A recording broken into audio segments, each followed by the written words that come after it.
네, 안녕하세요. 연세리엔 피부과 이세원입니다.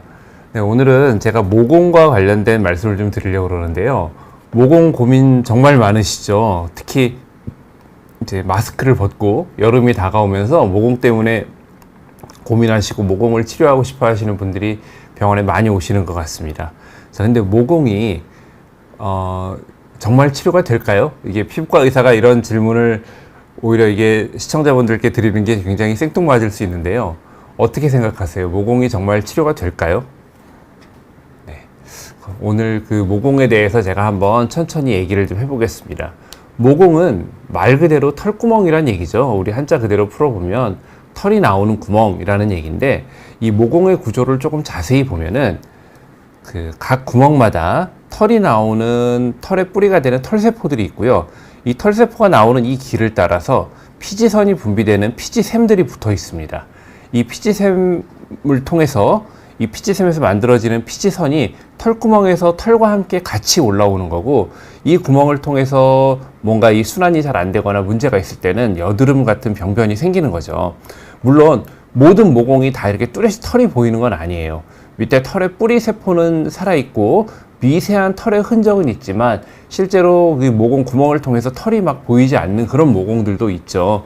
하지만 그런 모공들도 대부분은 이런 피지샘의 분비는 다 일어나고 있습니다. 어쨌든 우리 피부라면, 정상적인 피부라면 이 모공은 어느 부위에나 다 있는 정상적인 구조고요. 자, 간혹 저한테 이제 치료받으러 오시는 분들 혹은 진료받으러 오시는 분들이 그런 말씀 많이 하세요. 연예인들은 TV에서 피부를 보면 정말 매끈하고 모공이 하나도 없어요. 뭐 이런 말씀 하시거든요. 어떻게 하면 그런 피부가 되죠? 자, 근데 모공이 없는 피부란 존재하지 않습니다. 그 연예인들이나 TV에 나오는 분들이 물론 피부가 좋으시죠. 평소에 피부 관리도 많이 하시고, 뭐 피부에 대한 좋은 뭐 케어도 많이 받으실 테고, 레이저 치료나 이런 것도 많이 받으실 거예요, 연예인분들은. 근데 그분들이 실제 TV에서 보기에, 뭐 어떤 이런 잡지 같은 데서 보기에 정말 매끈해 보이는 피부의 그 이유는, 첫 번째, 화장, 두 번째는 포토샵. 네, 두 가지 이유가 있습니다. 자세히 보면은 이 사진에서 나왔듯이 이렇게 매끈해 보이고 피부가 좋아 보이는 이 분도 확대를 해서 보면 이렇게 모공이 많이 보이죠. 그러니까 아무리 매끈해 보이는 피부를 가진 그런 연예인 분들도 가까이서 보면, 그리고 화장을 지우고 보면 당연히 모공이 굉장히 많이 보이게 됩니다. 그게 정상적인 피부고 그게 인간의 피부인 거죠. 자, 모공에 대해서 이제 치료를 받으러 오신 분들 중에 이런 말씀 많이 하세요. 모공을 정말 없애버리고 싶어요. 모공을 말끔하게 하고 싶어요. 하는데 그 부위 중에 또 특히 많이 말씀들을 하시는 것 중에, 자, 입술에, 아랫입술 밑에, 이분은 이제 좀 털이 있는 남성분이긴 하지만 여성들도 마찬가지예요. 아랫입술 밑에 뭔가 이렇게 입술 바로 아래 오돌톨톨하게 하얀 부분이 있어요.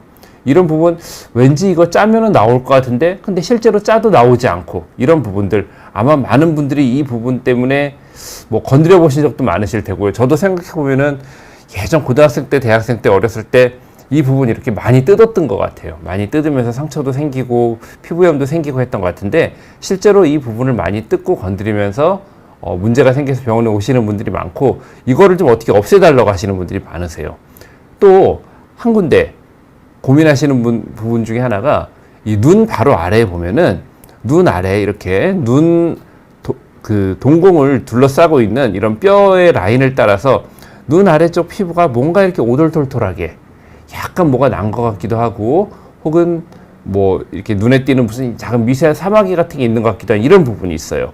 요거를 어떻게 확 밀어서 뭐 레이저나 아니면 박피 같은 걸 통해서 없앨 수 있는지 문의하시고 고민하시는 분들이 많으세요. 근데 이 두 군데, 입술 밑에 있는 좀 도드라지는 이런 하얀 알갱이 같은 이 부위, 눈 바로 아래에 있는 뭔가 오돌톨톨하게 느껴지는, 어떻게 보면 비립종 같고 어떻게 보면 한간종 같기도 한, 하지만 뚜렷하진 않은 요 부위에 이런 약간 오돌톨톨한 부분들은 아주 지극히 정상적인 구조입니다. 이거는 없앨 수도 없고요. 이거를 어떻게 이 자리에 무슨 레이저를 한다든가 뭐 한다고 사라지는 것도 아니고요. 입술 밑에 이 뭔가 짜면 나올 것 같은 이 부위, 짠다고 나오지 않습니다. 괜히 이 부위를 잘못 건드리면 오히려 피부염만 심해지고, 뭐 서로 일부 부위가 짜서 나오는 부위가 있다 하더라도 금세 다시 똑같이 될 거예요. 오히려 이런 부위들은, 이 입술 밑에 이런 오돌톨톨한 부위, 혹은 눈 밑에 오돌톨톨한 부위, 이런 부위는 건드리지 말고 자극을 주지 말고 보습제 같은 걸 잘 발라서 살살살 달래주고 부드럽게 만들어주는 것이 오히려 훨씬 이 부위를 좀 덜 눈에 띄게 하는 거지, 이 부분은 절대로 치료하거나 제거할 수가 없는 부분입니다. 그러니까 앞으로 이런 부분들 혹시나 치료가 될까, 혹시나 부드러워질까 괜히 만지고 뜯고 하지 않으셨으면 좋겠어요. 자, 모공을 없애고 싶어요. 우리 몸에 모공이 없는 피부는 딱 두 군데가 있습니다. 피부 중에 모공이 없는 데는 바로 하나, 손바닥, 발바닥. 지금 손발바닥을 한번 봐보세요. 손발바닥을 보면은 손발바닥에는 우리가 땀샘 땀구멍은 있지만 털이 없어요. 모공이 없기 때문에 손발바닥 피부는 어떤 잔금은 있어도 모공 같은 부분이 없이 매끈하죠. 그게 우리 손바닥, 발바닥의 특징이고요. 그리고 자, 이게 정상적으로 털이 있는 정상적인 피부에서도 화상이라든가 어디를 다쳐서 이 피부에 흉터가 생기면 이 흉터 조직은 모공이 사라져요. 그래서 이 흉터 조직에는 모공이 보이지 않습니다. 그래서 진짜로 저는 얼굴에 모공이 없었으면 좋겠어요. 모공이 사라졌으면 좋겠어요. 모공을 없애주세요. 자, 만약에 그거를 원하시는 분은 어떻게 보면 자기 얼굴이 흉터로 덮였으면 좋겠다거나, 아니면 손바닥 피부 같은 부분을 뭐 이식해서 얼굴로 옮기면 좋겠다거나, 물론 두 가지 다 불가능한 얘기죠. 그런 것들을 원하시는 거예요. 그러니까 모공을 없앤다, 이거는 일단 불가능하다, 이렇게 생각을 하셔야 할 것 같아요. 모공의 종류들을 한번 보면은 정상적으로 이렇게 있는, 자, 털 세포가 있고 이렇게 약간 피지가 분비되는 피지샘이 달려있는 정상적인 모공들이 있습니다. 말씀드렸죠? 우리 얼굴이나 우리 피부에는 모공이 없는 부위는 없다는 거, 모공은 무조건 있는 거라는 거. 정상적인 모공, 가지런히 배열되어 있고, 물론 이런 모공들은 뭐 조금만 거리가 떨어져서 혹은 어떤 옅은 화장만 해도 매끈하게 보이고 별로 문제가 되지 않죠. 자, 근데 이 모공들이 조금 벌어져 보이는 경우가 있어요. 모공이 유독 좀 심한 분들이 계시잖아요. 뭐 특별히 이분이 어떤 뭐 병이 있거나 뭐 여드름이 심하거나 다른 병이 없는데도 유독 다른 사람보다 모공이 좀 넓어 보이는 그런 분들이 계세요. 물론 이런 분들이 대부분은 약간 피지 분비가 좀 증가되어 있는 분들이 많으신데, 어쨌든 이렇게 모공이 좀 벌어져 보이는 그런 분들이 계시고요. 또 조금 이렇게 나이가 들면서 약간 모공이, 어렸을 때는 약간 동그랗게 보이는 것 같은 그런 모양의 모공이 약간 길쭉하게 아래쪽으로 처지듯이 나타나는 그런 모공이 있어요. 약간 원래 형태가 그런 형태를 하시는 분도 계시고, 혹은 노화가 되면서 이렇게 모공이 아래쪽으로 좀 길쭉 이런 형태로 나타나는 모공이 있죠. 또 하나의 모공은 우리 흔히 블랙헤드라고 많이 부르죠. 이제 여드름이 주로 이제 여드름이 심해지는 연령대의 청소년에서 많이 나타나는데, 여드름의 피지가 피부의 그 모공 구멍 쪽으로 올라오면서 피지 이 겉부분에 약간 피부 찌꺼기라든가 어떤 그 먼지 같은 그런 것들이 쌓이면서 검게 보이는 부분, 그러니까 피지가 뭉쳐서 모공 끝에 피지가 대롱대롱 달려있는 거라고 생각하시면 됩니다. 그런 부분을 우리가 블랙헤드라고 그러고요. 또 블랙헤드는 아닌데 역시 여드름이 많이 나오는 그런 연령대에 피부가 오돌톨톨하게 약간 흰색으로 뾰루지 같은 것들이 올라와 있는 그런 분들이 계세요. 이런 부분을 우리 화이트헤드라고 합니다. 블랙헤드하고 화이트헤드는 둘 다 피지가 많아져서 피지 분비가 늘어나면서 생기는 건데, 두 가지의 차이는 블랙헤드는 모공 구멍이 열려 있어 가지고 피지가 지금 삐져 나오고 있는 거예요, 구멍으로. 그러면서 그 나오고 있는 피지 겉에 여러 가지 피지 찌꺼기라든가 먼지 같은 게 쌓이면서 모공 겉에 약간 까맣게 보이는 게 그게 블랙헤드고요. 화이트헤드는 피지의 그 모공 구멍이 안에 피지는 올라오고 있는데 모공 구멍이 뭔가 다른 이유에 의해서 피부나 뭐 다른 무엇으로 막혀 있어 가지고 피지가 겉으로 노출되지 않은, 그게 바로 화이트헤드입니다. 그래서 보기에는 약간 블랙헤드보다는 조금 깨끗하게 하얗게 보일 수 있지만, 이렇게 겉이 막혀 있기 때문에 배출이 잘 안 되면 안쪽에서 염증이나 오히려 더 심한 병변을 나중에 일으킬 수도 있는 거죠. 그리고 여드름이 이렇게 심한 여드름이 있다 보면, 염증을 자꾸 반복해서 겪다 보면 이렇게 모공이 넓어지면서 흉터가 되는 여드름 흉터성 모공들이 있으세요. 그래서 이렇게 모공들의 종류를 크게 정상적인 모공, 혹은 원래부터 좀 벌어져 있고 피지 분비가 많은 그냥 모공, 그리고 노화에 의한 모공, 또 하나는 블랙헤드, 화이트헤드, 여드름 흉터에 의한 모공, 이런 것들을 이렇게 좀 나눠볼 수가 있어요. 자, 이 그림을 보시면 굉장히 심한 블랙헤드죠. 코에 아주 막 까만 깨가 이렇게 앉아 있듯이 블랙헤드가 보입니다. 이러면 많은 분들이 블랙헤드가 내가 굉장히 많네 라고 생각하는데, 가끔은 물론 순수한 블랙헤드가 이렇게 보이는 경우도 굉장히 많으세요. 특히 청소년 나이 때는 순수한 블랙헤드가 이렇게 보이는 경우가 많은데, 만약에 한 20대 중반이 넘어가고 30대 40대가 됐는데도 이렇게 까만 깨가 보이는 이런 모공이 보인다, 그런 분들은 가끔은 이거를 확대해서 보면 실제 모공에 있는 블랙헤드가 아니라 이렇게 털들이 박혀 있는 경우가 있습니다. 이 병변을 우리가 트리코스타시스 스피놀로자, 우리말로 하면은 속근성 속모증이라고 하는 것들이 있는데, 원래 이 배출돼야 되는 블랙헤드 같은 피지가 이 모공 끝에 달려 있으면서, 이게 모공 끝에 피지만 달려 있는 게 아니라 미세한 털세포가 같이 달려 있어요.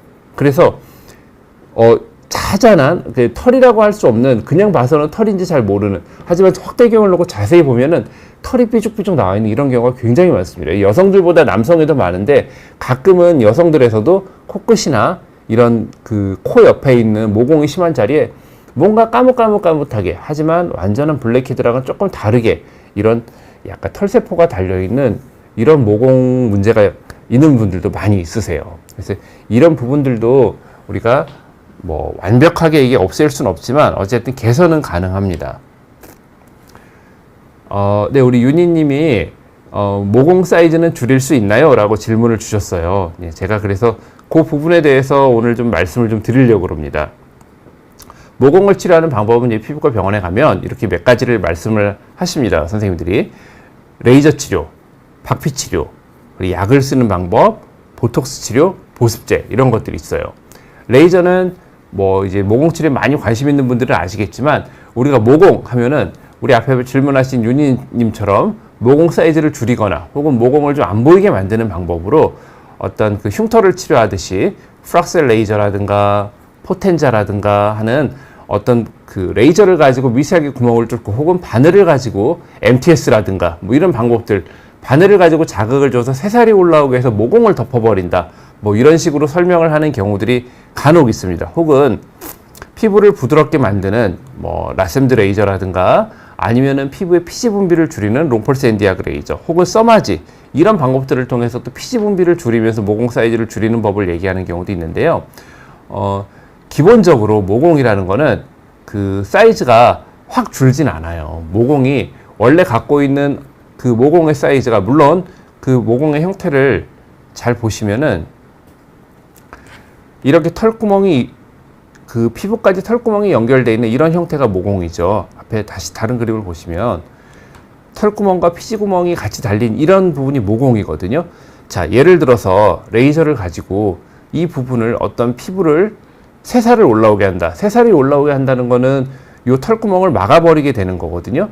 기본적으로 자기가 갖고 있는 털의 사이즈라든가 피지의 분비가 달라지지 않으면 모공은 줄어들 수가 없어요. 모공은 일반적으로 모공이 어떤 레이저 치료나 흉터 치료를 통해서 매끈하게, 혹은 모공의 사이즈가 확 줄어드는 거는 사실은 기본적으로 조금 불가능한 얘기입니다. 그렇다면 그러면 모공 치료라는 게 어떤 의미가 없는 건가요? 그렇지는 않은 게요. 이 모공의 종류를 보시면 기본적으로 갖고 있는 어떤 모공의 형태나 그런 것들을 확 줄일 수는 없지만, 다른 요인에 의해서 모공이 좀 벌어지거나, 혹은 노화에 의해서 모공이 처지거나, 다른 여드름 같은 요소들이 있거나 하는 부분이 있기 때문에 이런 부분은 우리가 개선을 할 수가 있는 거죠. 다시 말해서 기본적으로 자기가 갖고 있는 어떤 유전적으로 결정되어 있는, 우리 땡땡님이 모공 순화 크기는 유전적 요인이 큰가요? 라고 질문을 하셨는데요. 네, 맞습니다. 모공의 기본적인 크기나 모공의 형태, 이런 부분들은 유전적인 요인, 그러니까 본인의 어떤 피부의 특성이라든가 피부의 모양, 피부의 체질의 문제가 가장 크다고 생각하시면 될 것 같아요. 하지만 그게 어떤 후천적으로 다른 요소에 의해서 모공이 조금 더 벌어지거나 처지거나 다른 염증이 생기거나, 이런 부분들을 우리가 치료할 수 있죠. 그런 치료를 위해서 우리가 실제로 모공의 사이즈를 줄이고 모공을 매끈하게 만든다든가 하는 그런 방법이 아니라, 피부를 전반적인 이 레이저 치료를 통해서 피부 상태를 개선시킨다라고 생각을 하셔야 될 것 같아요. 피부 상태를 개선시키고 피부가 좀 밝아지고 피부에 어떤 굴곡이 좀 완화가 되거나 피부의 탄력이 좋아지면 이 모공이라는 것이 자연스럽게 좀 부드러워 보이고 좀 줄어 보입니다. 하지만 모공이 실제로 이 구멍이 있던 게 확 오그라든다거나, 그렇지 않으면 모공이 사라진다거나, 그렇게는 안 되죠. 박피 치료는 요즘에는 많이 사용 안 하는 것 같아요. 하지만 예전에는 이 박피 치료를 많이 했었어요. 여러 가지 박피 치료가 있죠. 뭐 글리콜산을 이용하는 박피, TCA라는 약품을 이용하는 박피, 뭐 심지어는 옛날에 아주 강한 박피로 페놀이라는 약품을 이용하는 박피 같은 것도 많이 했었고요. 요즘에도 뭐 크리스탈 필링이라든가 다이아몬드 필링이라든가 이런 간단한 약한 박피를 이용하는 그런 치료를 안내해 드리는 경우가 많은데, 사실 이런 박피도요. 자, 이 박피라는 거는 앞에 피부 구조를 좀 다시 보시면, 박피라고 하는 거는 어떻게 보면 피부의 겉면을 살짝 깎아내는 거거든요. 자, 피부의 겉면을 깎되 이 안에 무슨 털세포라든가 피지선까지 다 날려버리는 게 아니에요. 이 안에 피지선이나 털세포를 날려버리면 어떻게 되느냐? 바로 이렇게 됩니다. 흉터 조직. 그거는 정상적인 피부가 아니라 흉터 조직이 되는 거고, 일반적으로 우리가 피부를 좋아 보이게 하는 박피는 이 털구멍의 어떤 근원이 되는, 피지선의 근원이 되는 부위보다 훨씬 위쪽에 아주 피부의 표면에 가까운 표피 쪽을 약간 깎아내서 울퉁불퉁한 피부의 표면이라든가 아니면 약간 피부에 있는 잡티라든가 이런 부분을 조금 완화하기 위해서 하는 미세한 치료예요. 안쪽에 있는 어떤 근본적인 거를 치료하지는 못합니다. 하지만 피부의 표면을 좀 부드럽게 좋아 보이게 만드는 거죠. 따라서 이 박피라는 방법으로 모공이 진짜로 좁아지거나 사라지진 않습니다. 하지만 박피를 통해서 역시 피부의 표면이 부드러워진다거나 피부의 어떤 탄력이 조금 좋아진다거나 피부가 밝아지면 모공이 완화된 듯이 일종의 어떤 시각적인 착각을 유도한다고 생각할 수도 있습니다. 그런 효과를 나타낼 수가 있고요. 자, 그리고 또 약이 있어요. 약 중에서 뭐 여드름, 오랫동안 여드름을 앓으신 분들은 많이 들어보셨겠지만 이제 로아큐탄이라는 약이 있습니다. 이 로아큐탄이라는 약이 이제 지금은 안 나오는데 다른 회사들에서 이 로아큐탄의 성분을 가지고 만드는 여러 가지 피지 조절제, 이소트레티노인이라는 성분이 들어있는 피지 조절제를 만들고 있어요. 그리고 실제로 여드름 환자들한테 많이 피부과 의사들이 처방을 하고 있고, 저도 여드름이 심한 분들한테는 종종 많이 처방을 하는 약입니다. 그 이소트레티노인이라고 하는 이 피지 조절제는, 자, 모공의 형태에서 이 모공의 옆에 붙어 있는 이 피지선, 기름을 만드는 피지샘을 위축시킵니다. 따라서 피지 분비가 많아져서 생기는 이 그러니까 어떤 형태 자체가 모공이 벌어지는 형태에 의해서 생기는 모공이 아니라 피지 분비가 많아지면서 후천적으로 조금 벌어진 모공에는 피지 분비를 줄여주는 것만으로도 어느 정도 모공이 조금 좋아지는 효과가 있을 수 있고요. 특히나 여드름이 있으면서 블랙헤드가 자꾸 피지에 박힌다거나 어떤 화이트헤드가 자꾸 생긴다거나 하는 이런 모공이 있으신 분들은 피지 분비를 줄여주는 것만으로도 어느 정도 모공이 좀 완화되는 효과를 볼 수 있습니다. 물론 이 약을 드신다는 것만으로 이미 벌어져 있는 모공 혹은 있는 블랙헤드 같은 것들이 완전히 사라지지는 못해요. 좀 다른 치료를 병행을 해야 되는데, 어쨌든 다른 치료를 병행한다 하더라도 이 아래쪽에서 피지 분비가 되는 피지샘이 그대로 살아있으면 치료를 통해서 일시적으로 개선은 되지만 피지샘의 분비가 계속되기 때문에 다시 벌어지고 다시 피지가 올라오겠죠.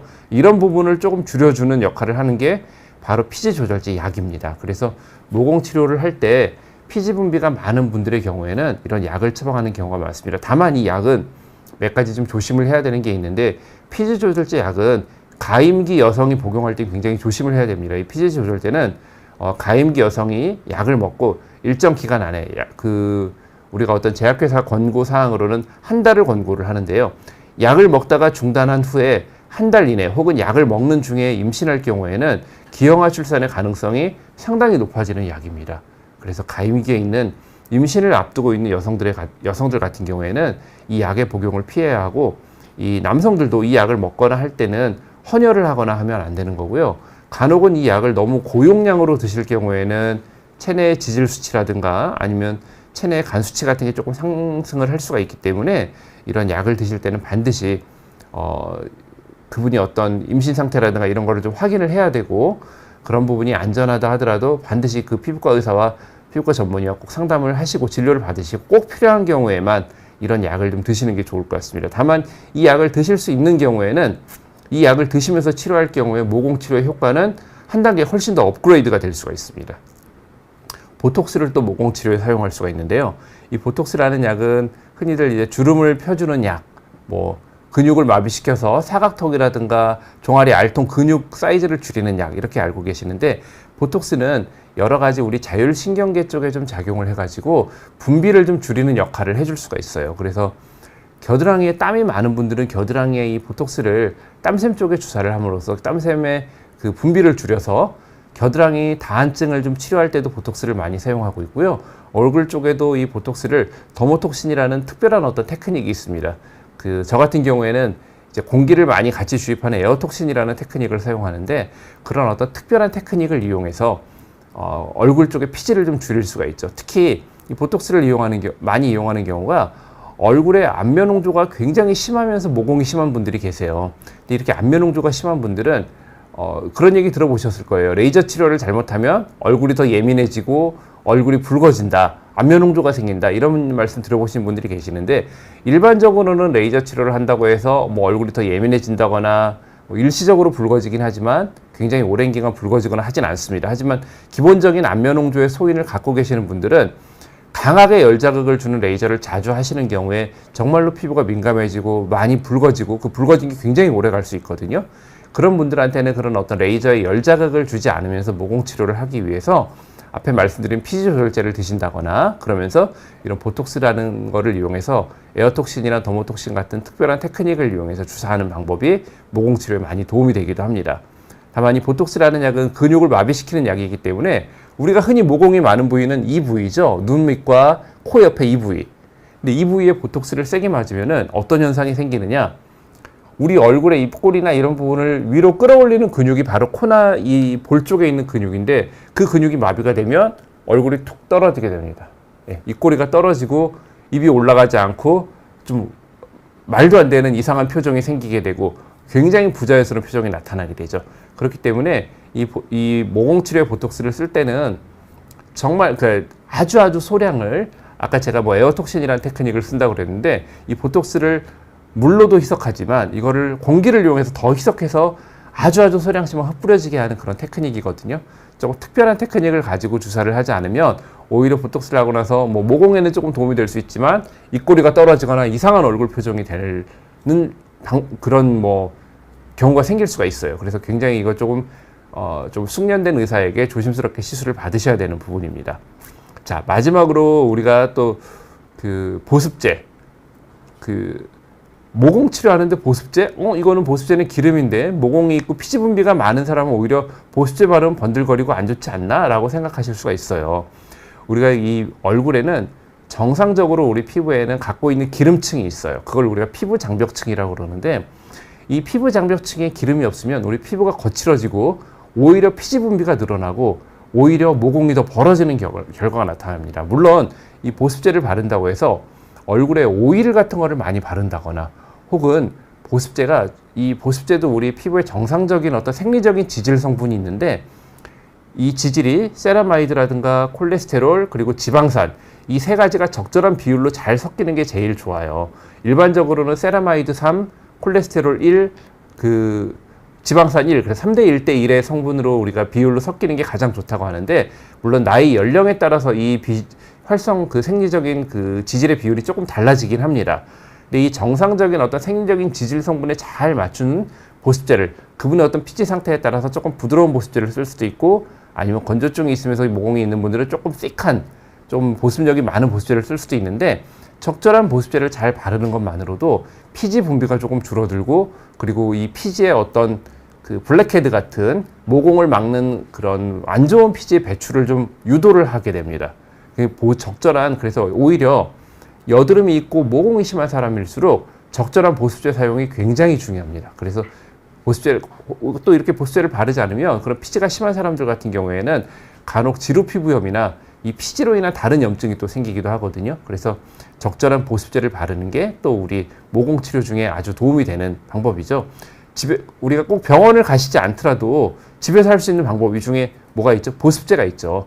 그러니까 적절하게 보습제를 잘 바르고, 간혹 모공이 있는 분들, 이게 세안을 통해서 모공을 치료하려고 정말 세안을 박박 한다거나 안에 피지를 청소하는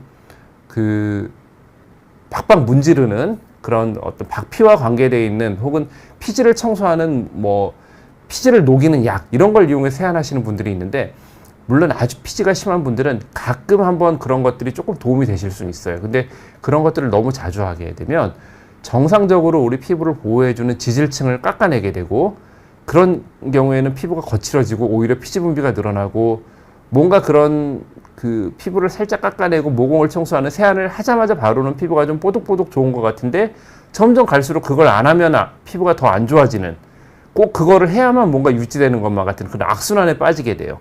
그래서 우리 모공이 심한 분들일수록 세안할 때 항상 부드럽게 하시고요. 오히려 자극이 적은 모공이 심한 분들, 피지가 많은 분들은 염증이 더 잘 생기실 수가 있거든요. 부드럽게 세안하시고 저자극 세안제를 쓰셔야 되고 적절한 보습제를 사용을 하셔야 됩니다.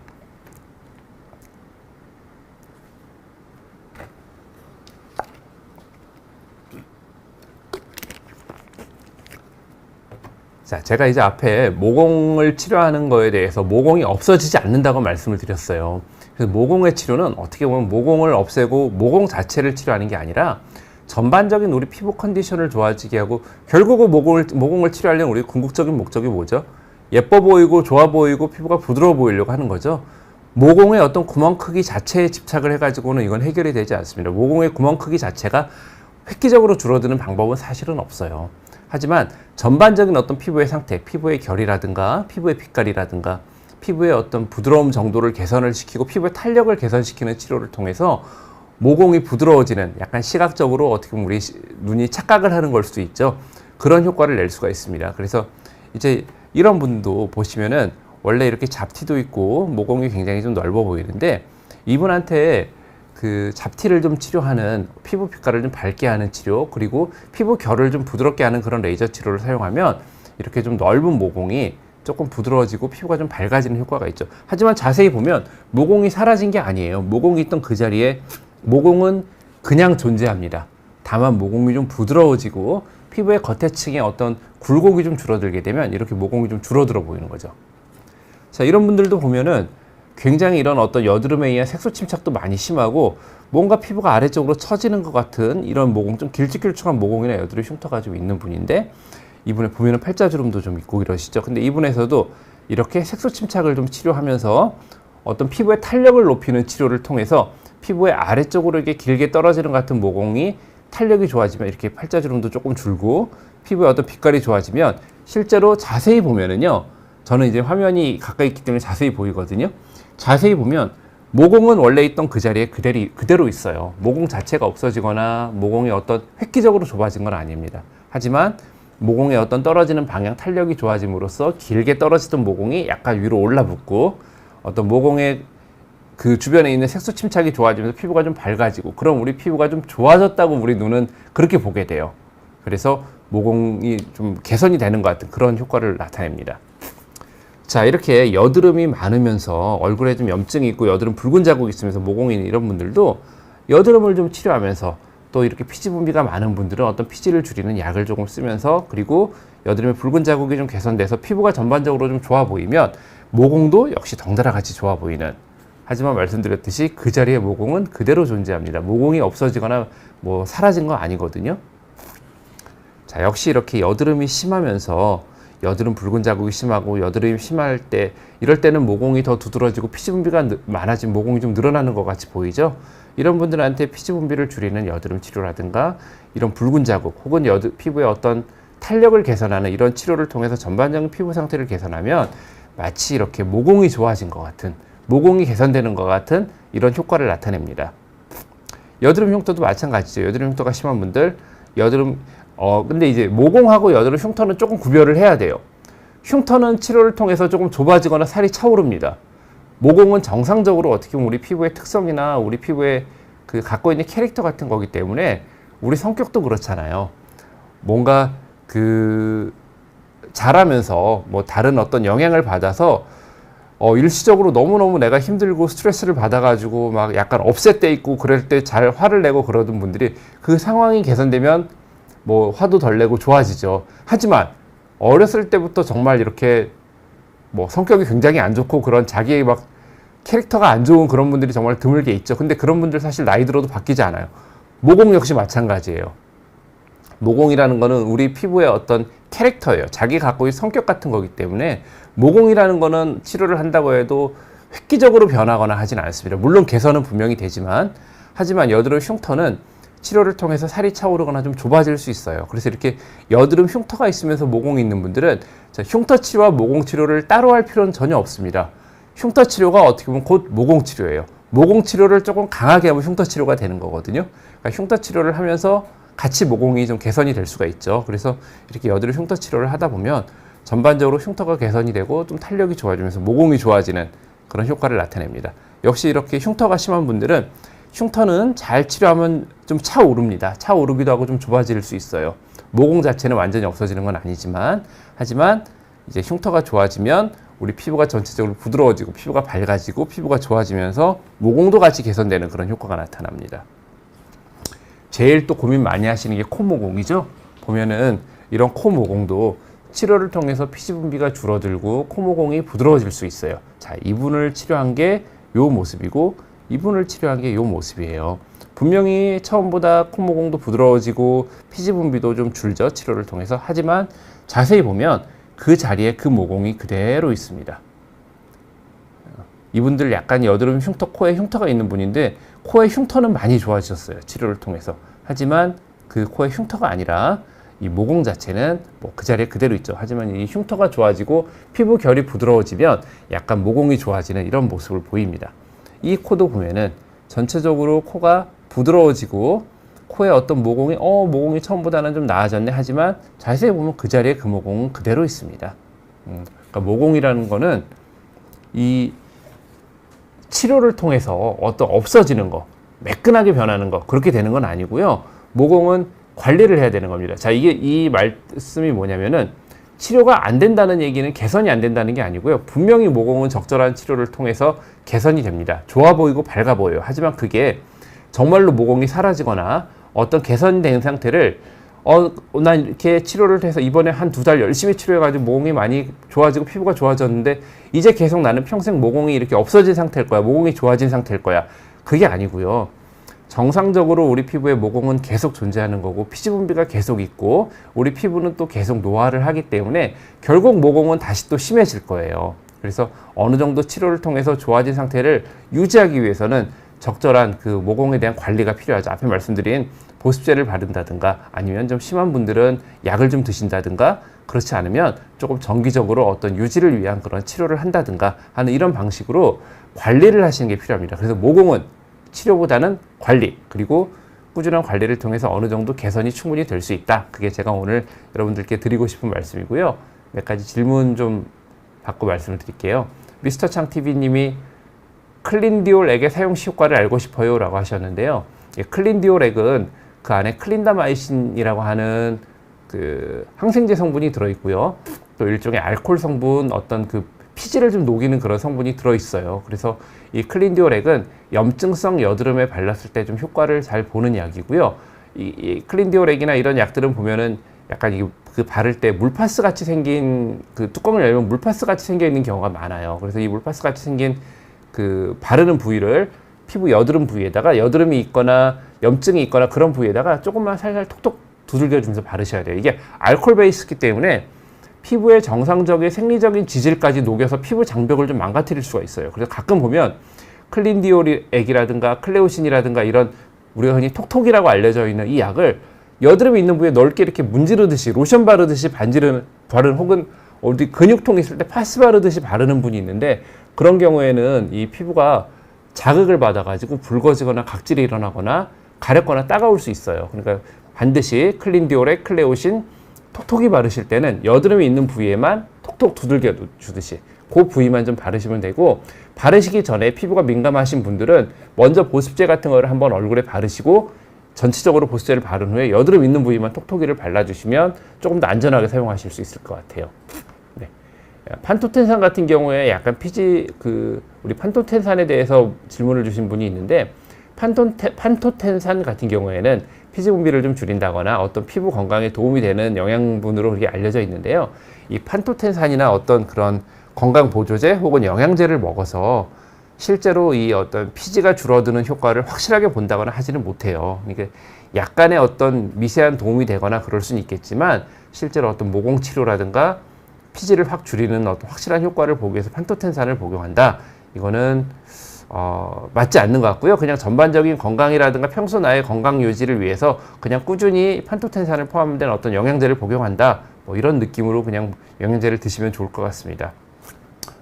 우리 땡땡님이 또 모공에만 집중 말고 전반적 피부 상태를 개선하는 게 더 좋을 수도 있단 거죠? 이라고 질문하셨는데, 예, 제가 오늘 말씀드리는 그 핵심이 바로 이겁니다.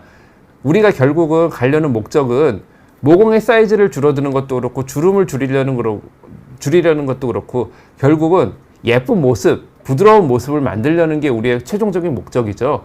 모공이란 어떤 하나의 구멍에 집착해서 나는 이쁘게 되건 뭐 피부가 좋아 보이건 그게 상관없이 무조건 이 구멍이 줄어들어야 돼. 이게 아니잖아요, 우리가. 그러니까 우리가 가야 되는 궁극적인 목표는 예뻐지거나 좋아 보이거나 젊어 보이는 게 목표니까 모공에만 집중하는 게 아니라 전반적인 피부 상태를 개선하는 그런 치료를 통해서 모공이 같이 개선되는 그런 효과를 노리는 게 제일 맞는 올바른 모공 치료라고 할 수 있을 것 같습니다. 꿈나라님이 이미 커진 모공을 줄이려면 박피밖에 답이 없는 것 같은데 요즘에도 박피를 하나요? 라고 하셨는데요. 예, 제가 앞에 말씀드렸듯이 이미 커진 모공을 박피한다고 줄어들지 않습니다. 일시적으로 피부 결이 좋아지면서 모공이 좀 줄어드는 것 같지만 그 밑에 털세포라든가 피지샘이 그대로 다 있기 때문에 다시 똑같아집니다. 오히려 무리한 박피를 통해서 예전에 이제 페놀이라는 아주 강한 약물을 이용하는 박피가 한때 조금 시술이 되던 시기가 있었어요. 요즘에 사실 그런 박피는 거의 안 하는 걸로 알고 있는데 하고 나면은 피부가 꽤 많이 매끈해지고 좋아집니다. 좋은 효과를 보시는 분들은. 하지만 그런 깊은 박피를 통해서 모공이 좋아지는 반면에 굉장히 심한 화상 흉터 같은 흉터가 생겨서 영구적으로 이 피부를 망치는 경우가 있었거든요. 그러니까 너무 강한 박피나 이런 시술은 사실 요즘 거의 요즘 이제 안전한 시술, 안전하면서도 효과적인 방법들이 많기 때문에 요즘에는 박피 시술은 그렇게 많이 하지 않고 있습니다. 핑크라임님, 보톡스는 부작용이 없나요? 하셨는데 앞에 제가 보톡스의 어떤 부작용에 대해서 충분히 말씀을 드린 것 같아요. 보톡스는 우리가 모공을 치료할 때 쓰는, 특히 보톡스는 표정과 관계되어 있는 민감한 근육들이 있는 자리에 보톡스를 하기 때문에 그 근육들이 마비가 되면 표정이 나오질 않아요. 그래서 그런 부위에 모공을 줄이고 피지를 줄이기 위해서 보톡스를 할 때는 정말 아주 소량을 가지고 그거를 이제 전체적으로 어떻게 부드럽게 퍼뜨리는 그런 테크닉을 잘 구사할 수 있는 그런 좀 전문가에게 치료를 받으셔야 될 것 같습니다. 찐이님이 피지 억제 레이저에도 모공 관리에 도움이 되나요? 여드름이라 그런지 얼굴에 기름이 너무 많이 나와서 트러블도 많이 나네요 하셨는데요. 예, 우리가 기름이 많아서 벌어지는 기름 분비가 많으면서 생기는 여드름이나 모공에는 피지 억제 레이저 분명히 도움이 됩니다. 다만 피지 억제 레이저 역시 제가 모공은 계속 말씀드린 치료가 아니라 관리를 해야 된다고 그랬죠. 피지 억제 레이저를 써서 피지 분비 샘이나 피지 만드는 피지관이 일시적으로 좀 줄어들 수 있는데요. 결국은 다시 벌어집니다. 피지선이라는 거는 그 자리에 그대로 있는 거고 피지 분비가 많은 나의 피부 캐릭터는 변하지 않아요. 그래서 굉장히 심한 피지 분비가 있고 그런 분들 피지 억제 레이저 도움이 될 수 있는데 그런 경우에는 가능하시다면 이 레이저를 하면서 피지 분비를 줄이는 그런 우리 피지 조절제, 이소트레티노인 같은 약을 좀 같이 사용하는 게 좋고요. 하지만 임신이라든가 혹은 이제 뭐 다른 이유에 의해서 약을 먹지 못하는 이유가 있는 분들 같은 경우에는 피지 억제 레이저가 이제 굉장히 도움이 많이 될 수 있는데 한두 번에 어떤 끝나는 레이저 시술로 이게 피지가 완전히 사라지진 않고요. 피지 억제를 어느 정도 레이저를 통해서 효과를 보셨다 하더라도 정기적으로 유지 치료가 반드시 필요합니다. 수염이 두꺼우면 모공도 넓은 건가요? 라고 보라매설 갱이님 말씀하셨는데요. 예, 그럴 수 있습니다. 특히 이게 남성들 같은 경우에 털이 우리가 흔히 수염이 나는 이런 턱 수염이라든가 코 수염 부위뿐 아니라 모공 있는 이 부위까지 털이 많이 나 있는 남성들이 계세요. 꽤 긴 털이 나 있는 그런 남성들인데 모공은 한자 그대로 풀어보면 말 그대로 털구멍이죠. 털이 안쪽을 지나가면서 모공이 있는 거기 때문에 굵은 털이 박혀 있으면 당연히 모공도 좀 넓어 보일 수 있어요. 그래서 이런 얼굴에 모공이 많은 이런 코 옆이나 눈 아래 이 부위에도 털이 많이 나시는 분들은 이 부위에 털을 없애는 제모 레이저를 했을 경우에 우리가 모공의 치료에 좀 도움이 많이 될 수도 있습니다.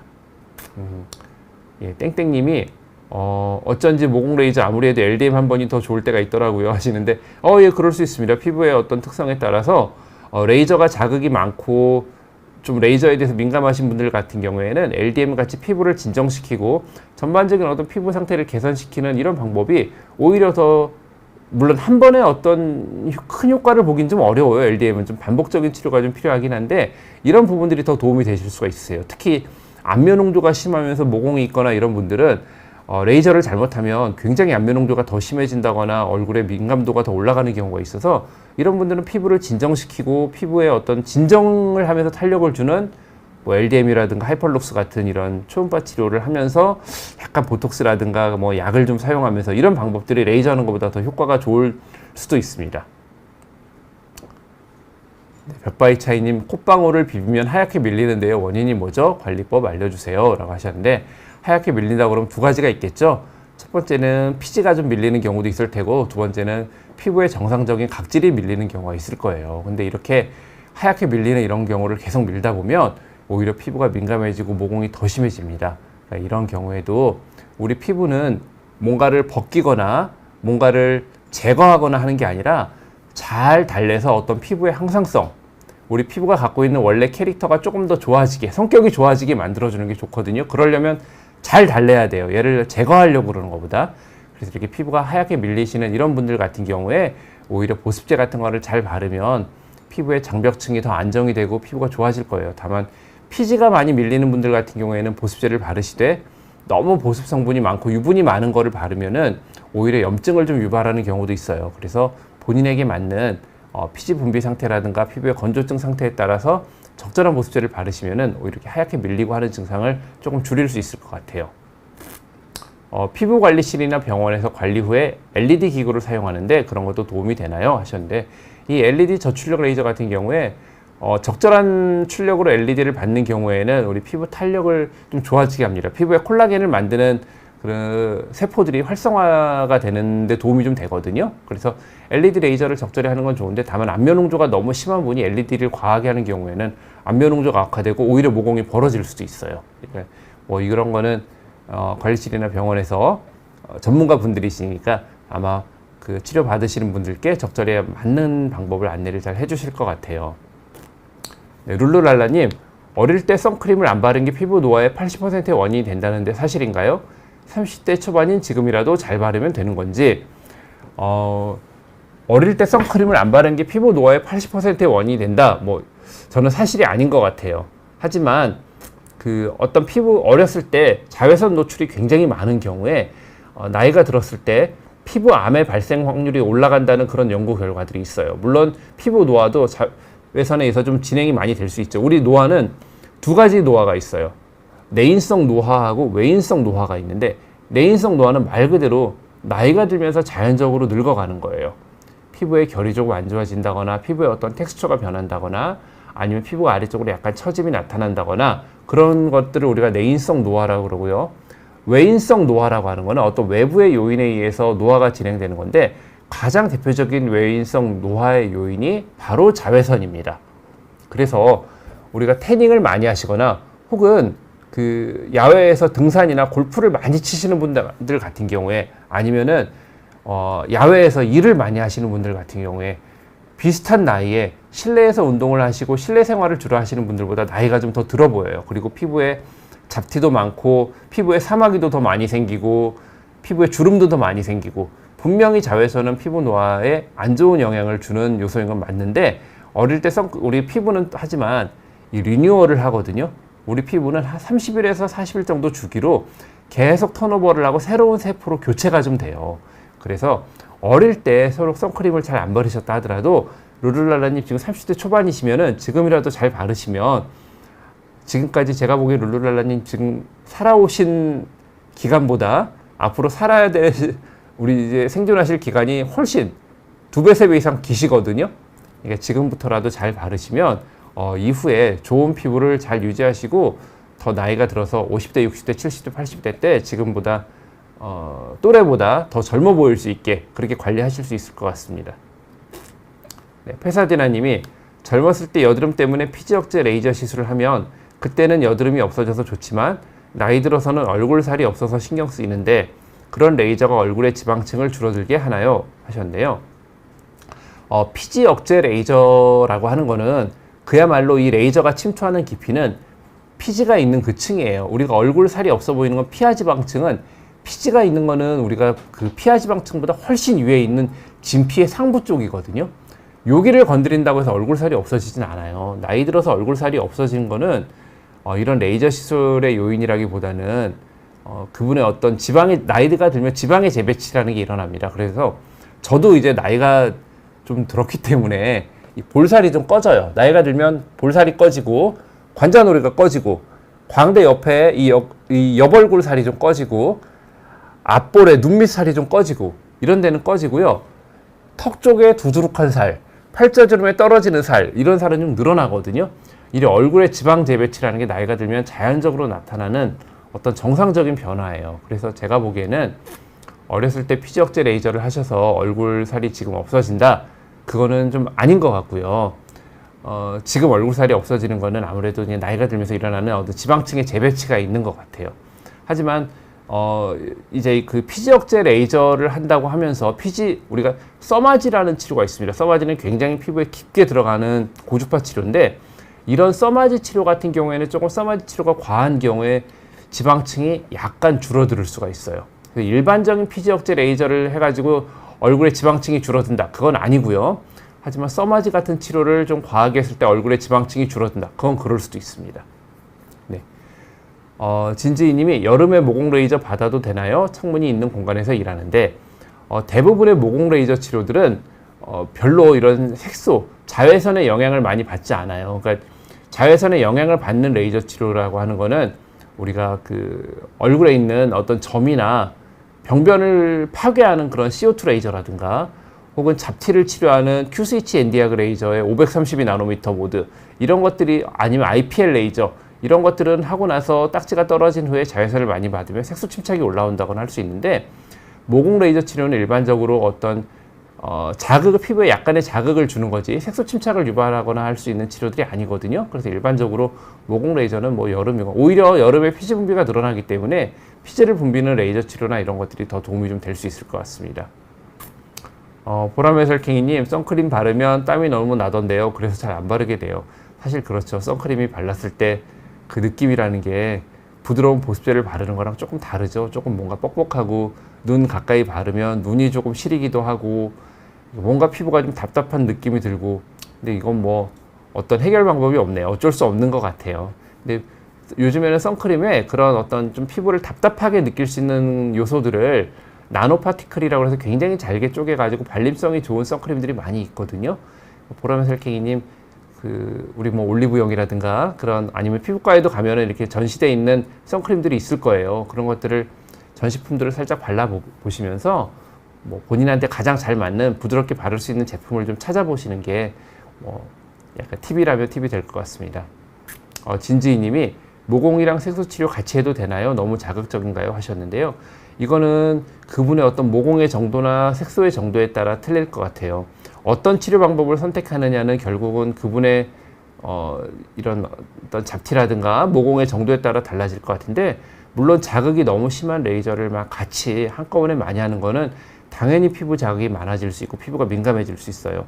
하지만 일반적으로 우리가 그 잡티를 치료할 때 많이 쓰는 피코 레이저 같은 경우에, 혹은 레이저 토닝 같은 치료 같은 경우에는 잡티를 치료하려고 그 치료를 하지만 덩달아 모공이나 피부결이 좀 좋아지거든요. 같이 하는데 전혀 문제가 없습니다. 그러니까 이거는 그분의 어떤 피부 상태나 모공의 상태에 따라서 어떤 치료를 선택하느냐에 따라서 자극이 많이 될 수도 있고, 그렇게 같이 치료를 해도 별 자극 없이 치료할 수도 있을 것 같아요. 그래서 이거는 좀 케이스 바이 케이스인 것 같습니다.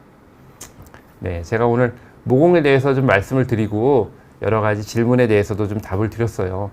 어떻게 치료에 혹은 모공을 관리하는 데 좀 도움이 잘 되실지 모르겠습니다. 하여튼 모쪼록 이 모공이라는 거 많이 고민하시는 부분이긴 한데, 잘 치료를 받으시고 혹은 잘 관리를 하시면 그래도 좀 좋은 상태로 우리가 유지하는 데 도움이 될 수 있습니다. 다만 입술 밑에, 그리고 눈 바로 옆에, 눈 바로 아래 민감한 그 피부, 얇은 피부에 있는 오돌톨톨한 부위, 다시 한번 말씀드리지만 이 부위죠. 요 부위, 요 부위. 여기는 치료되는 거 아니에요. 이거는 정상적인 구조니까 이거 자꾸 뜯고 이거 만지고 짜려고 하지 마세요. 더 심해집니다. 여기 건드리지 마시고, 우리가 진짜 치료할 수 있는 그런 모공은 치료를 통해서, 관리를 통해서 많이 좋아질 수 있으니까요. 그런 부분들이 많이 궁금하신 분들은 피부과 전문의 선생님들께 상담 받으시면 좋을 것 같습니다. 네. 제가 오늘 말씀드리는 내용은 네, 여기까지 하고 마치고 또 다음에 뵙겠습니다. 네, 감사합니다.